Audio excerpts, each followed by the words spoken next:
during the power struggle stage, an incredibly toxic and common pattern emerges that will catch you unawares if you're not expecting it, and what will make you possibly want to leave the relationship, or at the very least, it will drive you freaking crazy.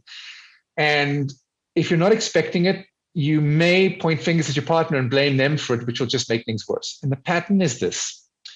One partner who tends to be a little bit more needy, I call them the hailstorm, will begin chasing the other partner who tends to be a little bit more emotionally shut down, who I call the turtle, to try get the turtle to come out of their shell and play and connect. The turtle, being afraid of intimacy and emotional connection, will retreat further into their shell and withdraw.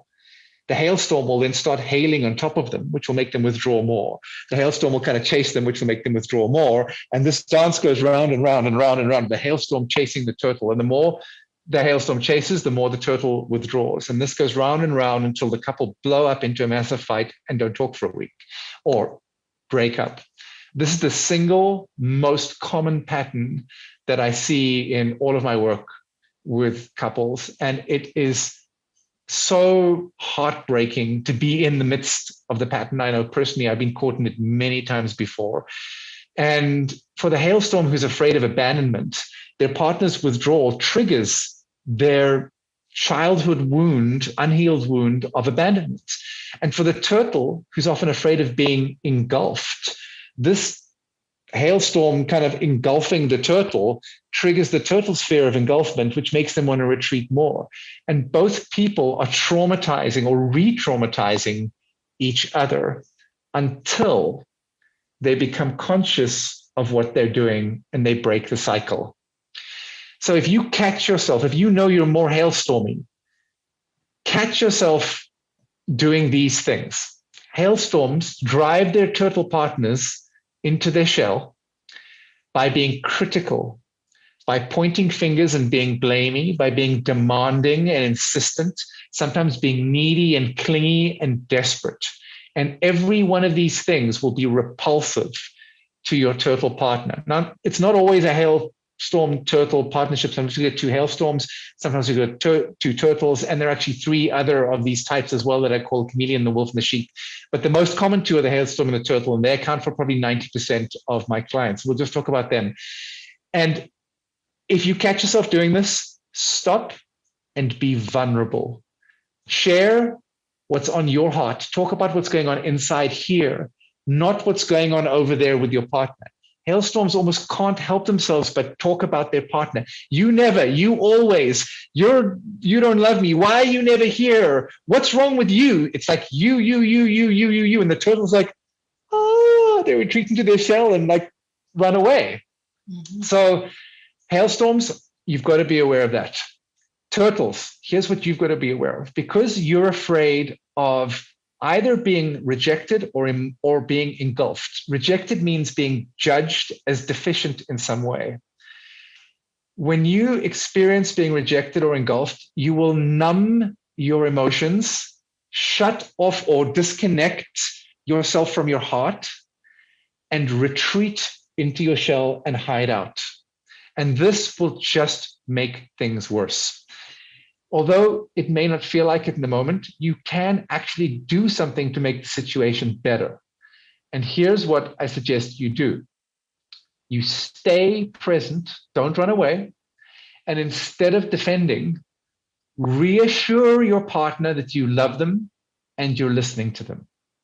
That's what hailstorms often need in order to calm down and relax. That's kind of what soothes them. When they hear, honey, everything's going to be okay. I love you. I'm not going anywhere. I'm right here. Tell me what's going on. I'm listening. That's often when the hailstorm will calm down and soften. And then you get to learn that you can stay present and bad things won't happen. And that will prevent you from retreating more, because whenever you retreat, it's going to disconnect you from your partner and escalate conflict. Same for the hailstorm. Whenever the hailstorm gets all crazy angry, it's going to disconnect them. So what can the hailstorm do? The hailstorm can be vulnerable. What can the turtle do? The turtle can reassure the hailstorm. And that way, both of you soften the intensity of the conversation and you can talk through things and be honest and authentic about what's really going on. And you stand a chance of actually resolving things, repairing the damage, getting back on the same page, and being more safely connected afterwards.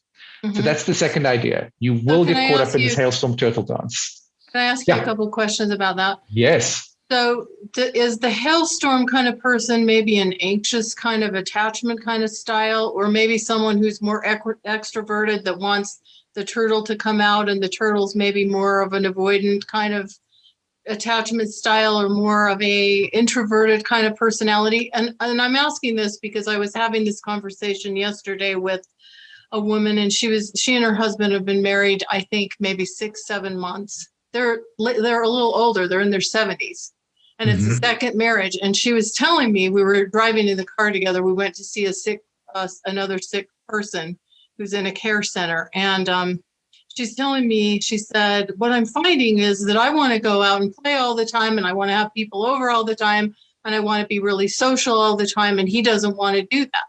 He just wants to stay home and put her around in his little workshop in the basement.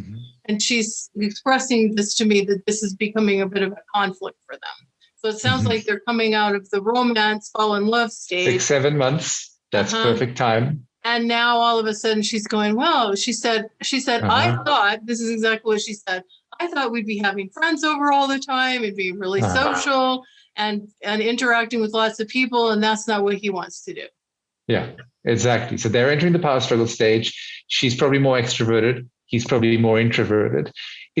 Introvert and avoidantly attached they're not necessarily linked. Neither is extrovert and anxiously attached. Although, having said that, there are overlaps, but they're not necessarily. Like, I've met many introverted hailstorms and many extroverted turtles.